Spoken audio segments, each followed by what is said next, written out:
Se bisogna pensare ai più piccoli dal punto di vista sociologico, c'è un'altra fascia debole a cui va dedicata una grande attenzione, quella degli anziani. Gli anziani che si sono ritrovati soli per ovvie ragioni nelle case di riposo, vivendo con la paura del Covid-19 e isolati dai loro cari. Sappiamo quanto è importante all'interno di una struttura come le case di riposo possa essere, cioè, la visita del familiare, la parola, diciamo, il sorriso che il familiare ti può portare. È chiaro che oggi siamo ancora in una situazione di emergenza, ci stiamo pensando perché è chiaro che siccome abbiamo capito che questo è un virus che attacca in maniera molto forte gli anziani, che le case di riposo, per quanta blindatura noi riusciamo a dare, comunque rimarranno sempre finché non ci sarà comunque un vaccino o comunque finché non ci sarà, insomma, una proiezione di un altro tipo, saranno sempre comunque le strutture più sensibili. È chiaro che stiamo ragionando su come anche poter superare questa cosa qui e permettere anche, non è semplice e facile,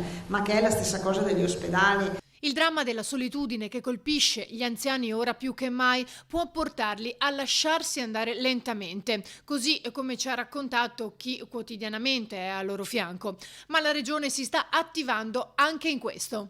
Abbiamo costituito un gruppo di lavoro per la terza età, insomma per gli anziani, in cui ragioneremo anche sulle case di riposo, quindi in cui abbiamo inserito appunto psicologi, psichiatri, sociologi, infettivologi, quindi, e cercheremo di, anche in questo caso, di costituire un piano proprio per la riapertura, per la relazione, per la socialità e quant'altro. Quindi vediamo insomma cosa emerge. Ci incontriamo la settimana prossima con questo gruppo di lavoro.